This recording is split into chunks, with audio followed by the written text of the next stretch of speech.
Ever look at your computer and think, this is fast, but what's next? Well, get ready to have your mind blown because we're diving into the world of quantum computing. Forget everything you know about normal computers because we're entering a whole new dimension of processing power. So, what exactly is quantum computing? Let's start with what you already know. Your laptop, your phone, they all run on bits. A bit is like a light switch. It can either be on or off, a 1 or a 0. It's a simple binary system that has powered our digital world for decades. But quantum computers are different. They use something called a qubit. Now imagine that light switch isn't just on or off. Imagine it can be on, off, or both at the same time. That's the magic of a qubit, thanks to a mind-bending principle called superposition. A qubit can exist in multiple states at once. It's not just a 1 or a 0, it's a 1 and a 0 simultaneously, in a delicate dance of probabilities. Think of it like this. A regular computer with 3 bits can only represent one of 8 possible combinations at any given moment. But a quantum computer with 3 qubits can represent all 8 combinations at the same time. As you add more qubits, the power grows exponentially.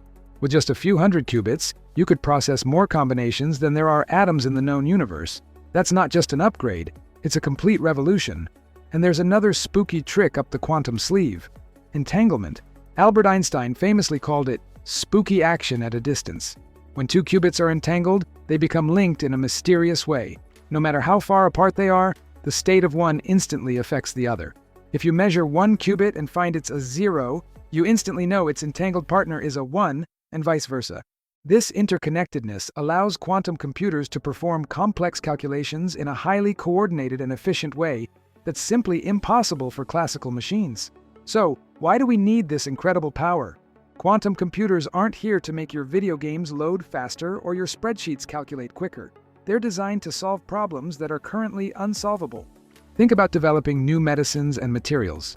A quantum computer could simulate molecules with perfect accuracy, allowing scientists to design life-saving drugs or create revolutionary new batteries without years of trial and error in a lab.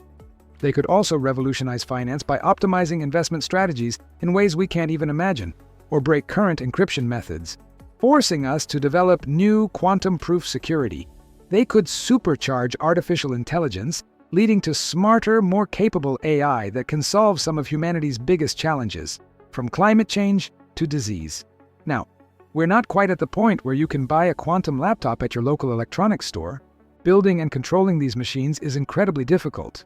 Qubits are extremely fragile. The slightest disturbance from temperature or vibration can cause them to lose their quantum properties in a process called decoherence. Scientists are working in ultra-cold, highly isolated environments to make these computers work.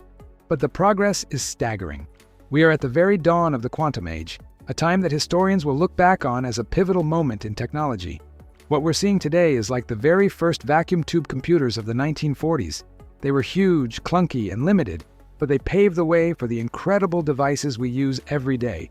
Quantum computing is on that same path, promising to unlock a future filled with discoveries and possibilities that we can only begin to dream of. Thanks so much for joining me on this journey into the quantum realm. It's a complex topic, but hopefully you now have a better feel for what makes these machines so special. If you enjoyed this and want to learn more about the future of technology, make sure to hit that like button and subscribe to the channel. See you in the next video.